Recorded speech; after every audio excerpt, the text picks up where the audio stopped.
Hi అందరికీ. Thumbnail చూసి ఇలా అనుకుంటున్నారు కదా! గ్యాస్ వెలిగించే పని లేకుండా ఏదైనా రెసిపీ చేయొచ్చా అని? చేయొచ్చండి. ఖచ్చితంగా చేయొచ్చు. ఈ వీడియోలో నేను అస్సలు గ్యాస్‌తో పని లేకుండా ఎంతో టేస్టీగా ఉండే ఈ స్వీట్‌నైతే చేసి చూపిద్దామనుకుంటున్నాను. ఈ స్వీట్‌ని ఇంటికి ఎవరైనా గెస్ట్‌లొచ్చినప్పుడు చేసి పెట్టండి. ఖచ్చితంగా మీకు చాలా మంచి కామెంట్స్ అయితే వస్తాయి.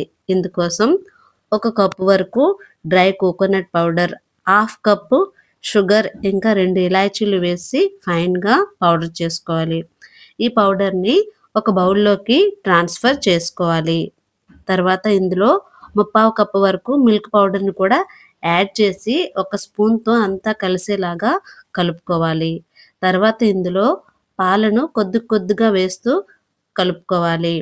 పాలన్నీ ఒకేసారి వేసేయకుండా గ్రాడ్యుయల్‌గా వేస్తూ ఇలా చపాతీ ముద్దలా చేసి పక్కన పెట్టుకోవాలి. తర్వాత మన స్వీట్‌లో స్టఫింగ్ కోసం ఇక్కడ కొన్ని డ్రై ఫ్రూట్స్‌నైతే నేను చాపింగ్ చేసుకుంటున్నాను. ఈ స్టఫింగ్‌లో డ్రై ఫ్రూట్సే వాడాలని ఏం లేదండి. మీ దగ్గర టూటీ ఫ్రూటీలు ఉన్నా కూడాను వాటిని కూడాను స్టఫింగ్‌గా యూజ్ చేయొచ్చు. అయితే మనం ఈ స్వీట్ తినేటప్పుడు మధ్యలో ఉన్నటువంటి స్టఫ్ ఏదైతే ఉందో డ్రై ఫ్రూట్ స్టఫ్ పంటికి తగులుతూ చాలా బాగా అనిపిస్తుందండి. అందుకనే నేనిక్కడ డ్రై ఫ్రూట్ స్టఫింగ్‌నే ప్రిఫర్ చేస్తాను. ఈ చాప్ చేసుకున్న ఈ డ్రై ఫ్రూట్స్‌నైతే పక్కన పెట్టుకొని ఇందాక కలిపి పెట్టుకున్న పిండి ముద్దలోంచి కాస్త తీసి ఈ డ్రై ఫ్రూట్స్‌లో వేసి బాగా కలుపుకోవాలి. డ్రై ఫ్రూట్స్ అన్నీ ఆ పిండికి పట్టేలాగా కలిపి పక్కన పెట్టుకోవాలి. తర్వాత మిగిలిన ముద్ద ఏదైతే ఉందో దానిలో ఒక 2 చుక్కల వరకు పింక్ ఫుడ్ కలర్‌నైతే యాడ్ చేసి మరొకసారి బాగా కలుపుకోవాలి. తర్వాత ఒక బటర్ పేపర్‌ని తీసుకొని ఈ ముద్దని దానిపైన వేసి చపాతీ కర్ర సహాయంతో అయితే ఫ్లాట్‌గా చేసుకోవాలి. ఇక్కడ బటర్ పేపర్ ఎందుకు యూజ్ చేస్తున్నానంటే ఈ పిండి ముద్ద అనేది కర్రకి అతుక్కోకుండా ఉండడానికి. తర్వాత డ్రై ఫ్రూట్ స్టఫ్ ఏదైతే ఉందో దాన్ని తీసి వీడియోలో చూపిస్తున్నట్లుగా చేసుకోవాలి. దీన్నిప్పుడు